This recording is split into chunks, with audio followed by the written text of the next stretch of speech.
Hey everybody, NWA Prepper here. We're Star Wars farmer today, I guess. So what we're going to do today is we're going to talk about building fire lines around your homestead. And up here, up this hill is where the homestead is. And then, or where my retreat is, I guess. So down here, there is and you can kind of see it here, there's an elevation change because right here it drops off. And since fire burns faster uphill, I don't want to try to fight it on an incline where it's going to burn hotter and faster.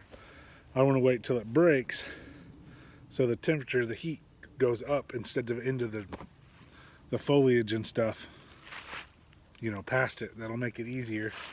So we're going to do a fire line from over here all the way around. And first I'm going to do a piece with rakes, and I'll show them to you. And then we're going to do another two kinds of rakes. We have a council rake and a leaf rake, and I'll show you how they'll do in this really heavy stuff or heavy duff on the bottoms. And then I'll show you my preferred method. Either way, it's not an easy job. You definitely want to have your protective eyewear on, even you're chopping with an axe or with a rake. You want a good pair of gloves, and good protective clothing. It doesn't have to be overalls, but anyway, that's what we're going to do today, and we'll demonstrate the way each fire line looks. The width of it is, for me, the wider the better, of course, but you want it at least 1.5 times whatever can burn around it. In our kind of woods, that's complicated, so I go for the width of a tool, whatever tool I'm using, at least that wide. So that's about 5 feet. And I'm going to use natural barriers like rocks. There's big boulders around here, so we're going to use those to our advantage because they don't burn. The goal is to keep anything that does burn out of that fire line or out of that fire break. So you have to look up if there's a limb that's leaning over. We'll have to remove the limb. Anything, a snag that may fall. I see a snag over here. Any logs that are laying across the line, you either need to cut them and remove them from that fire line. You want it all the way down to soil, the best you can, and I'll demonstrate that. So here was my tripod. We're gonna take it with us. And over here is, now I'll have to go completely around this guy or cut it and move it. Here is the leaves. You can see how I came through, and I just used that leaf rake, and I just went and drug it down to the soil. And of course I only did 10 feet or so. You can see over here, I'm going to go around that pile and out that way, and there's a road over yonder. Now when I come to little trees like this, I go around it because I don't want it to have anything at the base that can catch it on fire. But you can see I'm all the way down to dirt. So that's our goal. Now I know going down to the soil is not the most environmentally friendly thing to do.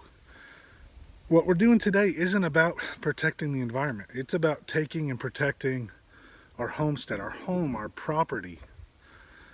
Because fire doesn't care about the environment. It's wonderful for the environment. And some people may ask, well, why don't I burn this? Well, because I have buildings right there and equipment, that I don't want all this underbrush and debris underneath or around if I burn it.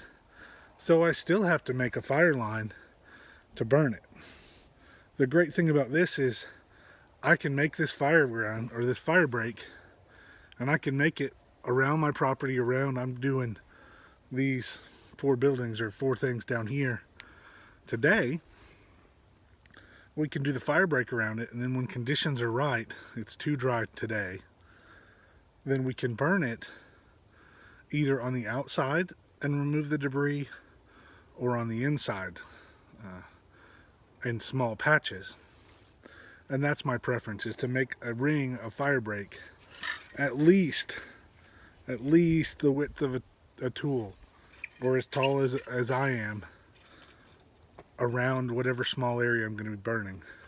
And there are no snags that can cross this line, and this is short, but it's good. Got a few more limbs to move out, and I run the chainsaw for a few minutes and cut some snags, and I've got to take out a little tree that's kind of leaning and not the healthiest, but it's leaning not away from what I'm trying to protect, but it's leaning towards it, so it's got to go. And so we'll get a little bit more done, and then we'll take a peek at it again. Remember, don't do this in a preventive measure. Well, do this first before you start a fire. You don't want to be trying to do this while there's a fire burning, because it can go places you didn't think it was. It's going to go places you don't want it to go, and things like that. So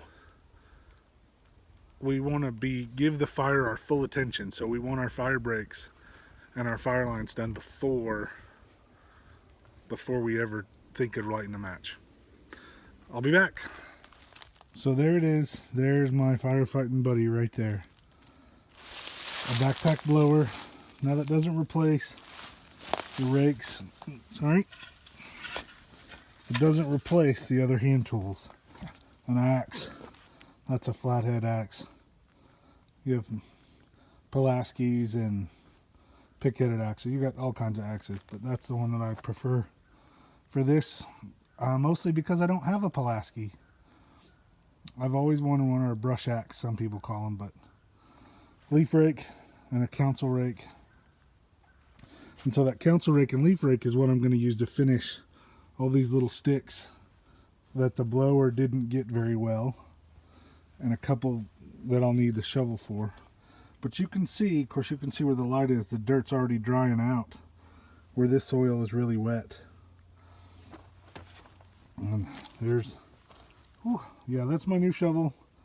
It's still relatively new. But you can see what I'm trying to do is, here's one of our buildings, and I'm trying to get that 6 or 8 feet all the way down to soil around it. And then down here, of course, this is where I stopped to take a water break. I'm going around the trees because I don't want them inside that fire line. And you can see it now that's 2 foot pile of leaves all the way around the area I've been working. Deep. A little more there. Of course, I'm going to turn this into a seating area because there's some big rocks there to use as stability. So you can see it goes a little further than 10 feet from the building. But that's the goal. And with that goal in mind, the most important thing is that if this land catches on fire, checking on supply buildings and outbuildings, or even our main homes, we have other things to worry about. Now, these tools that I've talked about will work great during a fire. I mean, that's what firefighters use. But it's so much easier and better if you just do this as preventive maintenance. Keep this stuff away. I mean, keep it down. Keep it short. If you have grass, keep it really short. There's some plants that you can plant around your homes and buildings that don't not only add to the physical security of it, but also add to Sorry, butterfly. I got distracted by a squirrel, I guess. They also add to the fire prevention in your homes. You can find those at firewise.org. There's all kinds of literature and stuff there.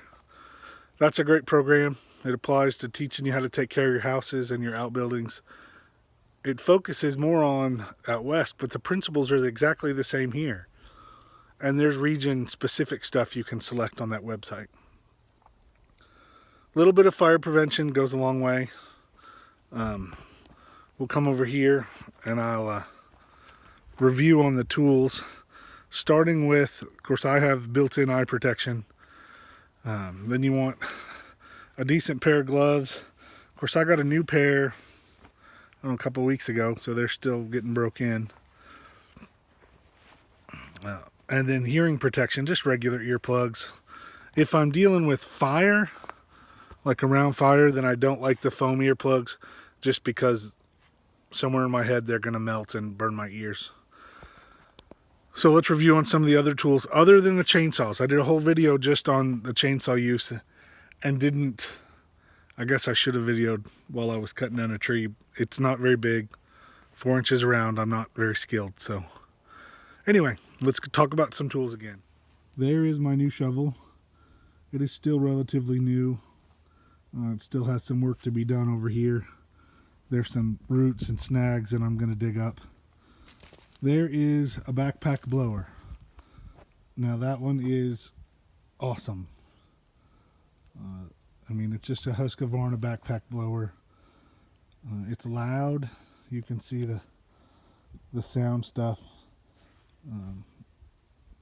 Up to 106 decibels. Whew. So you definitely want to wear that ear protection. And gloves, the vibration, even though it's a nice handle, the vibration will shake you around a bit. You need fuel and things to take care of that, but here are the workhorses. The 2 rakes, a leaf rake, a council rake, and a pole axe or a flat-headed axe. There's lots of kinds, but those are the ones I use.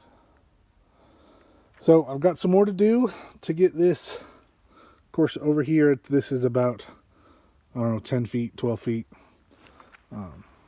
This is where Scout likes to build his debris huts. And so I've left over there, there's a, let it focus a little. There's a downed cedar tree that's been over good that he'll like to make one of his debris forts. And then here is his last one. I guess not his last one. His last one he made here because we haven't been out here for a while. All this stuff is going to burn down your buildings and your home. Do this before the fire, guys. Thanks for watching. I know this one was a little squirrely because I've been focused on work, not on videos. Thanks for watching. Let's get ready.